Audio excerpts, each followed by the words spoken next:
वापस अब ये कुछ और नया कर रहे हैं। तो आप ये देखिए, अब हिंदुस्तान में हर रोज एक्सपायरी है।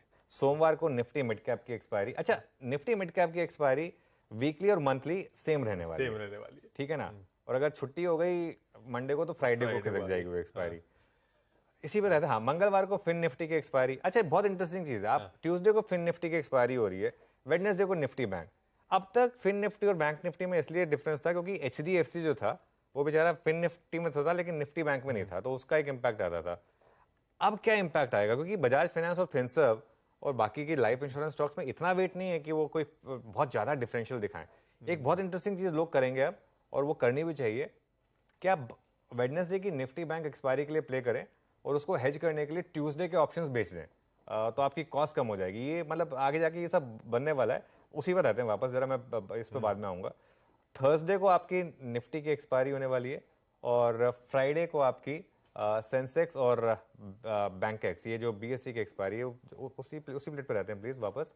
सेंसेक्स और बैंकेक्स की एक्सपायरी रहने वाली है। और मैंने एक ये कल ट्वीट डाला था खेलो इंडिया खेलो वाला, कि ये सब एक्सपायरीज इन दिनों पर होंगी, और उसमें एक क्वेश्चन मार्क रह गया था कि सैटरडे और संडे रह गया। तो मुझे किसी ने जवाब दिया कि सैटरडे और संडे को ट्रेडर की एक्सपायरी होगी। क्योंकि आप पांचों दिन आप ये सब करते रहेंगे, उसके बाद फिर मतलब ये मतलब क्या हो गया ना, इशू ये हो गया इसमें कि अब कहने को आप कहाँ रुकेंगे, कल को आप आवरली एक्सपायरी भी लेकर आ जाएंगे। कि मुझे लग रहा है कि बाकी सारे इंडेक्सेस की भी आएगी, क्या स्टॉक्स की भी आगे जाके वीकली ऑप्शंस एक्सपायरी होगी या वीकली फ्यूचर्स एक्सपायरी होगी। जब तक हम फ्यूचर्स एक्सपायरी पर हैं, क्या मतलब ऑप्शंस एक्सपायरी पर हैं, क्या फ्यूचर्स की भी इस तरीके से एक्सपायरी होगी। ये काफ़ी मतलब इंटरेस्टिंग सवाल रहने वाले हैं। और जैसा मैं कह रहा था कि ट्यूसडे को फिन निफ्टी और वेंसडे को निफ्टी बैंक। अच्छा कल बीएससी का शेयर बहुत चला था, कल सुबह शेयर जैसे ही मार्केट खुला ना हमारी बीएससी पे नजर गई थी, और वो डेल्टा कॉप का वो इशू आया था कि 20% गिरेगा। तो एक तरीके से अब जो कसिनो है वो बेसिकली शिफ्ट हो रहा है, वो कसिनो सीधा अब यहाँ पर आ रहा है। अच्छा अभी तक यहाँ पर कोई जीएसटी नहीं है वैसे, हाँ वो जो 28% का जीएसटी था वो यहाँ पर नहीं है। लेकिन खैर ये तो हो गई मजाक वाली बात, लेकिन एक थोड़े से सीरियस मामले पर आ जाते हैं।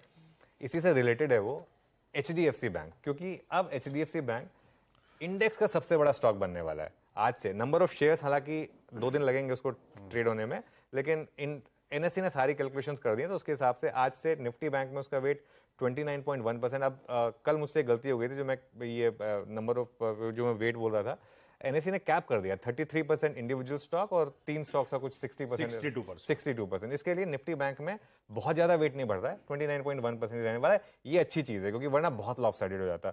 लेकिन निफ्टी में 14% एचडीएफसी बैंक और करीब करीब 14% रिलायंस, तो ये 2 स्टॉक्स अब सबसे बड़े होंगे।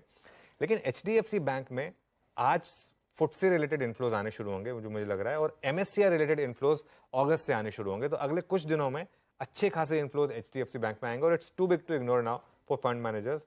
मुझे लग रहा है कि कल का जो लो था एचडीएफसी बैंक का, ये एक बॉटम बनेगा यहाँ पर एचडीएफसी बैंक में। और थोड़ा इसकी बात इसलिए कर रहे हैं क्योंकि इंपॉर्टेंट रहने वाला है। ये कल लो पर बंद हुआ क्योंकि कल एडजस्टमेंट थी, कल फिजिकल सेटलमेंट होनी थी एचडीएफसी में, तो सब एचडीएफसी की अपनी पोजीशन स्क्वायर ऑफ कर रहे थे। इसका एक कारण था, प्लस बाकी की जो बची हुई एमएससीआई की सेलिंग थी वो होनी थी कल।